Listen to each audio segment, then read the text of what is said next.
Welcome to the Cynthia Nyamai Show. Now, I've been reading a book, The Kenya's Tax Czar, and I had to talk to the author of the book. That's Mr. Michael Waweru. We know him from the slogan, Kulipa Ushuru na Kujitegemea, or rather, Kulipa Ushuru ni Kujitegemea. And we know him because for the first time after a long spree of borrowing money, the KRA was able to surpass its target. And we were able to meet 95% of our expenditure without borrowing from IMF and other Western bodies. But what makes this book interesting is because it's raw. And you know, I love raw stories. This book is raw, talking about a lot of public figures that we know, some in good light, some in an interesting light. Let's find out more from the author. Rolling? Thank you very much, Mr. Michael Waweru, for joining us today. It's a great honor. As I was reading your book and thinking about the interview, I was wondering, okay, what am I going to call him? I was so used to calling you DG, but it's a pleasure having you. Tell us why you decided to write this book. Thank you very much for inviting me for this interview. I thought I should put my story for posterity, for people to read and understand. Yes. I consider I was occupying a very central position, and I thought letting people know what we did, why we did it, would be a good idea. Yes. And I hope they will enjoy and learn something from it. I certainly enjoyed it, and that's why I said I have to ask you about it and have this interview. And the title of the book is Kenya's Tax Czar. And I was wondering, is it that for your career, one of the things that really stood out for you was your time at KRA? Well, the title Kenya's Tax Czar is borrowed from a Nation newspaper article many years ago when they actually called me tax czar after we had met our target, and so we thought, why not use it anyway as a such, because they branded us that, and I think it's a good title. Yes. And take us through the process of writing a book. How many years did it take to write this book, or maybe even months? And you've mentioned also a lot of people in your book who are public figures. Is there also a process of having to talk to all of them and let them know you will be in a book?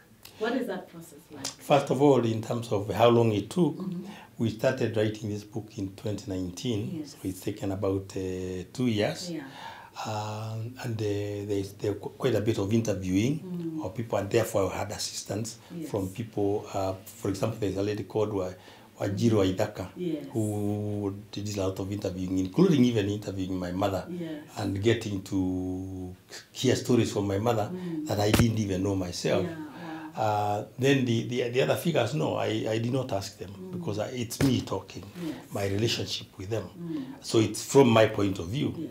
They may have a different, they may interpret our interaction differently, but I'm purely looking at these things from my point of view.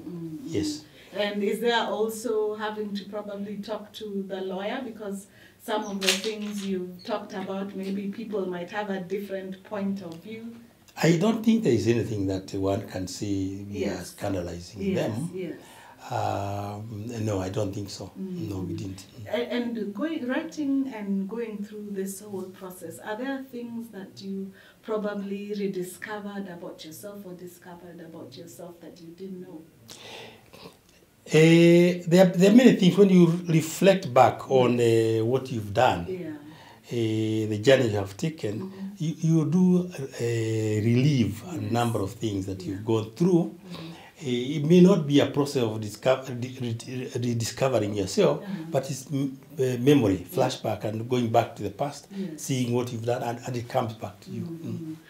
Reading about your childhood and even up to high school, going to Machakos Boys and so on, what stories stood out for you that you really wanted to share about your childhood? I wanted, first of all, for anybody reading this book to see where you've come from as a person from those days, years ago, when you were squatters in Nakuru, and see that you can actually make out out of something out of yourself despite your background. You've asked me about things like rediscovery. There's an incident here that I talk about a confrontation I had with the headmaster of Alliance High School. That is probably something I should have handled differently if I was maybe a little more mature. But then that's me at 19 years. I was headstrong, and I dealt with it the same way. And there's nothing I can do about it. One of the things I found interesting was when you were talking about your time in Machakos. Yes. And you realized that you had an accent. I liked the sense of humor in that story. Yes. Maybe for those who haven't read the book, just tell us a little bit about that. Well, you see, I was coming from KRA. Yes. Most of us were Kikuyus, so we spoke the same language. And I believe we had a very good teacher who taught us very good English, but he never bothered about the accent. So when I went to Machakos, and I was telling these people that I was a Maasai. In fact, when I said my name is Waweru, we said there was a Maasai here. There was another guy called Waweru who was a Maasai. So I said I'm Maasai. Then he started. Then he said, "No, I think you are Kikuyu." Then he tried to ask me to speak, to say the lorry ran along the road. Of course, I was mixing all these things, and and the truth came out. The truth came out. That's when I realized, I have a very strong Kikuyu accent. Yes. And so you took us even through, in the book, you've taken us through your career, how your career didn't start at KRA. But a large chunk of the book talks about KRA. Yes. Tell us about how you got the appointment, which you have been very open about in the book. At Kenya Revenue Authority. Yes. Well, first of all, I was involved in and I've talked about it here, in the presidential campaign of 2002. I had just left Ernst & Young. September 2002, I left Ernst & Young, and I was thinking of going back to university. I wanted to go back and do a master's degree, do a PhD, and probably lecture. Then I met a gentleman called Solomon Karanja, who was the registrar of Nairobi University when I was there. And he recruited me to the presidential campaign of President Mwai Kibaki. And I went there and worked. Then after that, after the elections were won, now I'm thinking of going back to university. And now I'm thinking of going to do an IT degree. And then Professor Wajohi calls me, tells me, how can you have just won the election? Who do you think is going to deliver on the manifesto you have so amply sold? Because a lot of people, when they're working on campaigns, it's because they're hoping to get a job, a high-profile job in the government. I wasn't thinking. That's why I was surprised when he said you were looking now to go back to further your studies. I wasn't thinking like that myself. I was thinking about winning the election, then going back to university. And why Mwai Kibaki? Why did you decide to campaign for him? Okay, first of all, at the time, and I knew Mwai Kibaki for many years. From my days, I served in the office of Panobel House Mwangi between 1982 and 1984, 3 years. And he was one of my clients. And I interacted with him. But I kind of thought he was so you believed in him and his vision. Yes. And with that kind of friendship that you have, I found it interesting in the book. You said that during the time that you served, and I'll let you tell that story. I think it would be more interesting coming from you, that he never used to call and ask you, what is going on, or even try and interrupt or use his influence. But tell us about that phone that was seated in the office and you were expecting that one day he should call. Well, when I joined the authority, I took off from the late John Munge. Yes. And one of the things he had, I walked in there at about 8 o'clock. And then we went to talk to the employees. Then we came back. And obviously, because of the circumstances, he was quite uncomfortable. So he told me, the one thing I must make sure you understand is this phone, if it ever rings, Even if you are in the loo, you must come and pick it. Yes. Because that's where that will probably be the president calling you. Yes, yes. So me, I never touched that phone. Yeah. And for him, it was former President Moi. Yes. Yes. I never touched that phone. Never. Waiting. I waited for it to ring. It never rang. Yeah. Then one day, a colleague of mine, Eddie Joroge, came visiting, and I told him the story. He asked me, "Have you ever? Does it work?" And that's when I picked it. I said, "It wasn't working." It was dead. So now you understood why the then President Kibaki wasn't calling. Yes. But he never interfered. What work relationship did you have with the former president? I think President Kibaki appointed people he had confidence in, Yes. and then he let them do their work without interfering at all. He never interfered at all with what I was doing. Yes. I believe that's the right thing. You get good people, you let them run the organization. Yes. If they get into trouble, it's up to them. Yes. If they do well, Yes. well and good. Yes. Yes. But that job, did you quickly realize how sensitive it was, and maybe did you even begin to feel like I need more protection in this job because of the powerful phone calls that one gets? The interesting thing is that I never really felt insecure. Okay. Never ever felt insecure. So I, for example, didn't have a bodyguard until maybe much later, Yes. when my commissioner of customs was threatened. Yes. I didn't have a bodyguard. I had a driver, and he would come and pick me, and he would go to the office, Yes. but no bodyguard until maybe about 6 years later, Yes. when Waweru was Yes. threatened, Yes. and then we thought, hey, maybe we are exposing ourselves. Yes, Yeah. yes. When I talk about phone calls, there are a few phone calls that I was reading about, Yes. and I can imagine Yes. you probably got many more phone calls. One of the phone calls and meetings, like for example, was, and let me just read, we had sent out a notice requiring that consolidated cargo bear the names of individual importers, and then traders using the airport resisted the move and sent a delegation to the office of Uhuru Kenyatta, who then was the deputy Yes. prime minister and also Yes. the minister for finance. Yes. Uhuru called me and said, "Can you come to my office? I want to sort out this matter." Yes. Which of course you understood when he was calling you. Yes.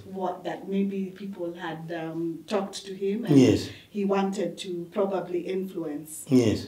And then you said, DPM, I'm sorry, I will not come. We want to take a short break. When we come back, I want to find out where did you get the guts to say that, and then find out after that phone call what happened. That and more coming up shortly. Welcome back to the Cynthia Nyamai Show. Before we took a break, I just read out a snippet of Mr. Waweru's book. And as I was asking you before, where did you get the guts to respond to then the Deputy Prime Minister, Uhuru Kenyatta, who is now our president, and say, no, I'm not coming to your office? This is a powerful man from the right family and everything else, but you said no, you stood your ground. First of all, you put yourself in a politician's shoes. Yes. People have come, they want favors from him. Yes. And he doesn't want to break the law. He does not want to do anything that is illegal. Yes. So if you go and he tells you do this and you do it, you are putting himself and yourself in that trouble. Yes. So the best thing is to say you will not do it because it is against the law. Yeah. So I did. I told him I will not come because I do not want us to resolve tax matters in your office. Yes. But even as you were writing this book, and here you're speaking about our president. Yes. Were you afraid that maybe one might feel attacked, and some of the other people also that you have written about, and maybe they might feel like they didn't like how you brought them out in this book? Was that kind of pressure? No, I didn't think about it. Yeah. I think you'll also find that there are stupid things I did that I've written about here myself. I mean, we are all human. It's a very raw book. Yeah, I like it. It's very raw. Mm. But I also like, and I think for me, I was learning a lesson. I liked how even after you narrate this story, there's a part you said, Uhuru is a smart man, and he immediately saw the wisdom in my response. I saw the wisdom in how you wrote this this book. That it's not really, talking about people, but sharing real experiences, real life experiences, for people to understand how, even for politicians, they go through so much pressure. People always asking them for favors.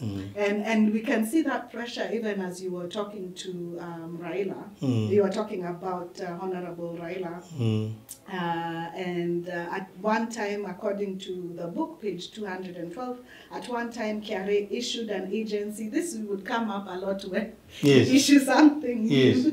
A notice to a cigarette manufacturing company asking them to pay money they owed us. Next thing, I received a phone call from Raila Odinga, who was at that time the Prime Minister of the coalition government. And he says, Commissioner, lift the agency notice to ask. He was asking that you ask an agent, a commissioner to lift the agency notice he has issued against my friend. And then you said, Prime Minister, you don't have power to do that. I replied. Again, pressure that he probably also was facing. This was, I can guess which company it is, a huge company, very powerful. So was this the kind of phone calls you would get every other day? They want that many. They want that many. So these were rare and not very common. But I wanted to make sure that I protected the authority from influence from politicians and from other people. If I opened the authority to such pressures, then we will not be doing our work. The authority in discharging its work is independent of political pressure. There's a law that the KRA Act and the various revenue acts that KRA implements that they are supposed to implement. You cannot therefore allow other people to come in and influence you, and then you don't. Then you break the law. So in answering the way I answered, I was actually being very genuine. We don't have power to do that. There is nowhere in the law that any one of the officials above me was authorized to instruct me to collect taxes from one person and not from another. But again, I liked, as we go further on, it says Raila continued to argue the point, and it suddenly occurred to me that perhaps the taxpayer was in his office and my continued resistance was embarrassing. Yes. I realized that. And then I suggested that maybe he send somebody to.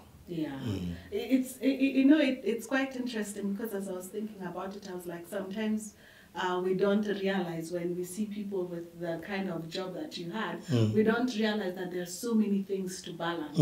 Apart from your job as a commissioner, there are many other things that you have to balance, and these are things you're not taught in business. No. Where do we learn all this? I think experience does give you quite a bit of that. Because I think if it was me receiving that call, I don't know if I'd have the wisdom to realize he's probably also under pressure. There's someone seated next to him who's putting him under a lot of pressure.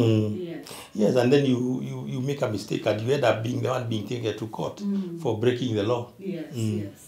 Even as I remember when we first had the announcement about your appointment, a lot of people, there were interviews and discussions about KRA. It was almost at its knees. We had never seen KRA before you able to meet its targets and surpass its targets. So when you eventually got that job, and with watching all these interviews and what people were saying about KRA, what was going through your head? Well, first of all, joining the authority, I thought it was a challenge. I had, remember, I was appointed immediately after Kibaki became president, and he was unwell. And before that, I had seen President Moi saying he was going to negotiate with IMF and World Bank. And I personally, even though I wasn't in government at that time, didn't think that the president should go and beg.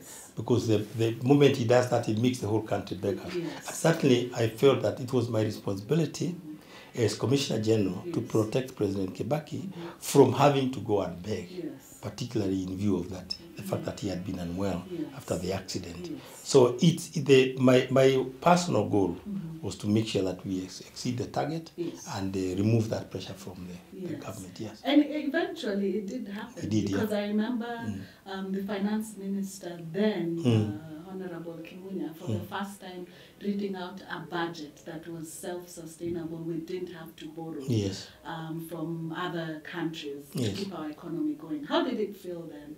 The first minister who actually read a budget without factoring in donor support was Mwiraria, who was Kibaki's first Minister of Finance.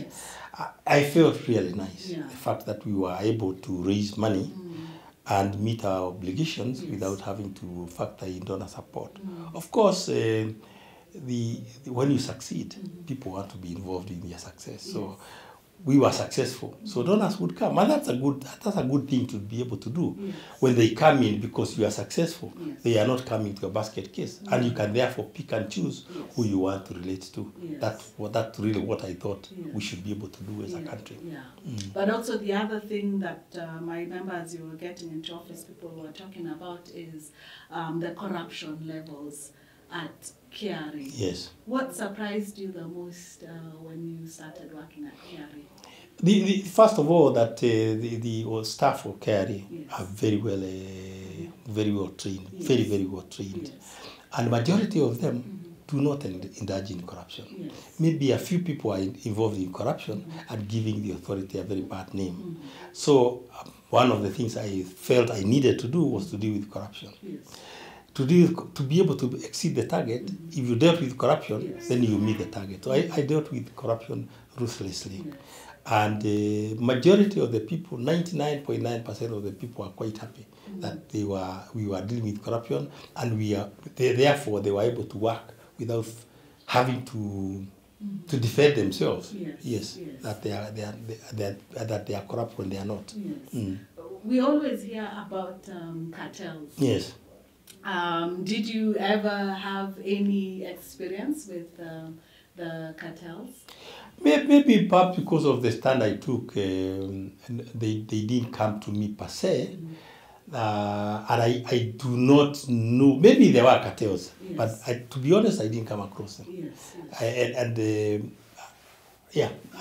come across them. Cartels per se.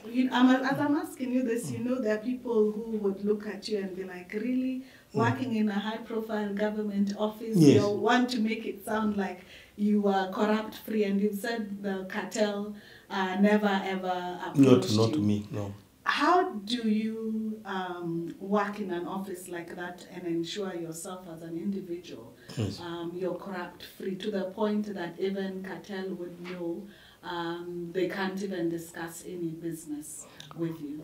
I think it's being open, ensuring that you run an open door policy. People can walk in and talk to you, and ensuring that even when people come to you asking for favors, you have first of all, as Commissioner General, you don't have powers on the act. You have to delegate. So you would come to see me about an issue, and I would refer you to the right person to deal with you, and then he will deal with your issue. So I never instructed my staff to do this or that, never. But I would refer callers, people calling to my office for various things, to the right people to assist them. So you empower the staff. When you empower them, they do the right thing. When you take their powers, then you are taking their powers, plus if there is corruption, you want to be involved in the corruption. What is the one thing you would say you are most proud of when you worked at KRA? I think the most gratifying thing, really, that the one thing that I really like talking about is being able, over the 9 years I was there, exceeding the target at least 5 times in those 9 years. It was a major success. These are major milestones. 5 out of 9 years. Fantastic in my view. Maybe if you could tell us, what does it mean when the country is able to meet its target? How are we better governed when a country is able, or KRA is able to meet its targets and revenues? First of all, you look at the theater, the world theater, international theater. Yes. Every country is trying to raise its own revenue. Every country is trying to develop. Yes. Each country, whether they are the ones we refer to as donors. I don't think there is anybody somewhere in the Netherlands who is saying, let's pay our taxes so that the poor Kenyan can get the money. So when you are able to pay your way through the international community, you are able to stand there and say, we are independent. If you are going to be begging around, so you go, for example, I give the example, you go to the United Nations, and in the plenary there you are talking loudly about all these big countries doing this and this and this and this. And then after the plenary, you are going to private rooms and telling these people, hey, you know, we need your assistance. Yes. I mean, you can't be serious. You should be able to speak the same language. You should be able to stand your ground and say, this is the way we are going to, this is where Kenya stands, this is Kenya's position. And the only way you'll be respected is if you are able to pay your way through. And you are not going for, I hear there are times when we might even we might have sought for finance of to pay our salaries. And how can you not pay your salaries? Talking about salaries, when you joined KRA, there was a delay. And with your paperwork, and you didn't receive your salary for close to 1 year and 6 months. 18 months. Yeah. So why did you keep on serving? I'm asking that because even when you started, I was interviewing. Yes. And you were making very big moves. You were very passionate. And now when I think about it, I was like, I didn't know the whole time you were not receiving a salary. Why did you still keep on going with the job? Okay, let me go back. When I joined the authority, first of all, you are appointed, and then you go in there. And after that, I went to see the Minister of Finance, and we agreed on the board. The board agreed on a salary, and we took the chairman wrote to the Minister of Finance, and then there was no letter coming from the ministry, and setting my terms. And so I continued working. Then a letter came giving me much less than I had negotiated, and I did not implement the letter because I thought I needed to be paid what I had negotiated. I saw that I was adding value, and I waited for as long as it took until former President Kebaki said, no, you pay him what he's entitled to. It took 18 months. Fortunately, at that time, I had just retired from Ernst & Young. I could afford to leave, to pay my way through. But it took 18 months, and I stood my ground. Yes, it's a story that, even as I was reading about it, it's a story that, having also worked in government, and I know people who've worked in government, it's something I've gone through a number of times where my contract takes a longer time, so my payment takes a longer time, and many other people that I know in government. And I think for me, what strikes me is it a system that is used to try and get people corrupt? Why do things run so differently in government than the private sector, from your experience? I think in this case, it's the fact that I was asking. I think at that time it might have been an outrageous amount of money that I was asking for, and the people I was dealing with were not used to that kind of salary. But that's what the private sector, we were getting from private sector. Remember, I had just left Ernst & Young. I was a partner, and I mean, it wouldn't make sense for me to leave a partnership and then come and take a lower salary than I was earning. Obviously, people would be saying you are factoring in the corruption money. Exactly. So yes. And later on, you wanted, after your first term, you wanted to move on. What was that? But later we saw you come back. What was that conversation like with the president, and what made you decide, let me take another term? First of all, no other person had served more than one term in Kenya Revenue Authority. And even when I joined in, my planning horizon was 3 years. I'll be here 3 years, so I did 3 years. And immediately my term was renewed, so I was 6 years. Yes. And then after 6 years, I went to see the president, and I really wanted to go. Yes. And he didn't tell me not to go, per se, but he did not allow me to go. Yeah. In the end, he kept saying, we are used to revenue collection. Exactly. And I realized he wasn't going to allow me to go. Yes. So finally I said, okay, I'll go on. But then one of the things I wanted was Taxpayers' Day. Yes. That was one of the things that we agreed. Yeah. Taxpayers' Day. Which and then we still have until we still now. do, Yes. we still do. Yeah. Then I also talked to him about I didn't want my salary to be delayed like it had been delayed before. Yeah. And he saw to that. He instructed that Yes. doesn't happen. Yeah. Yes.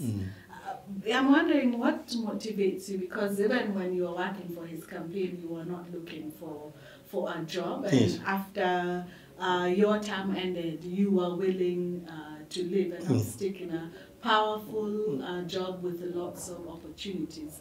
What then motivates you? What made you even take up that job, and what motivates you in your daily life?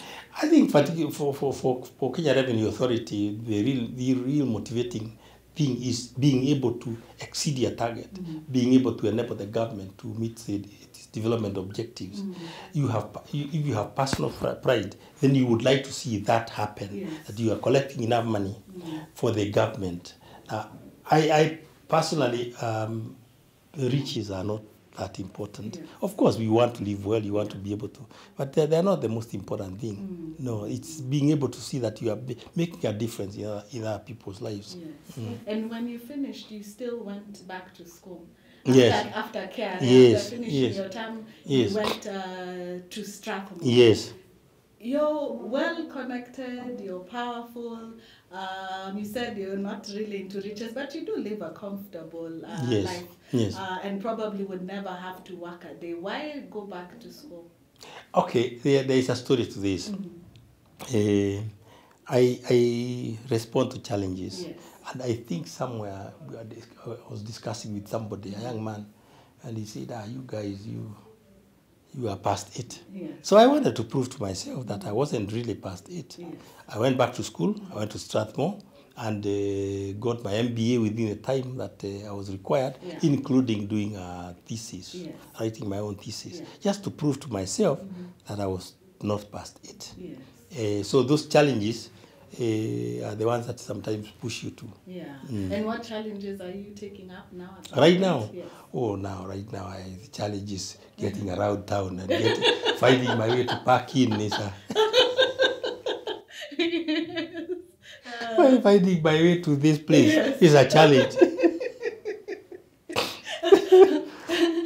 That's quite interesting. And there's a really interesting story about what we call chamas that became what we know now as Transcentury. How did that idea come up? Okay, in my case, I was invited to the chama. Yes. Some wise men had played golf together. Yes. And decided they probably should set up and do a company. Yes. And we wanted to get 50 people, or they wanted 50 people to raise 50 million shillings, so that it would be like a public company, or that would be the limit for a private company. Yes. In the end, we had 29. I was invited much later myself, so I wasn't at the beginning. And then the idea was that we would invest in various projects. We started by, I think it was the company that was doing tobacco. What was it called? But I made my contribution as required. Yes. We were paying 250,000 shillings per quarter. So I am one of a number of people who made their contributions on time. Yes. And then we allotted the shares, and then an opportunity arose for the company to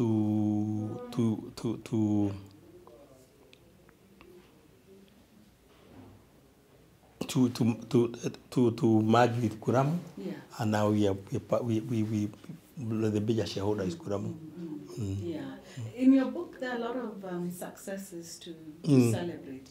What are some of the mistakes that you have made in your life and learned from?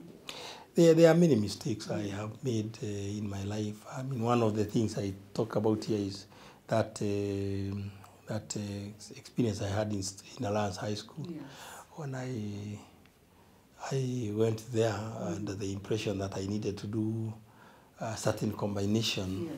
And even without thinking, I told of the headmaster, the teacher, and then walked out of that place. Yeah.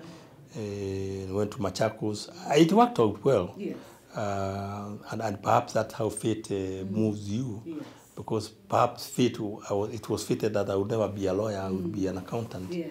So those are some of the things. The other things that, other mistakes you make, Yeah. and you learn. But my own attitude is that when you get into, when you make a mistake, Yes. you make the best of it. Yes. So I generally accept my mistakes and make the best out of the mistakes. I don't linger, I don't brood over these things, I move on. Yeah. So we accept our mistakes, we accept the challenges in life. Because the interesting thing you said, like in Strathmore, you are scoring A's and B's, but in accounting, which my own field, I was getting C. And people who you are training are getting A's. Yes. Who you are tutoring. Yes, yeah. You accept those things. Yes. I think I like your openness to life. Yes. I mean, if I started saying I was getting A's or I was getting C's I mean.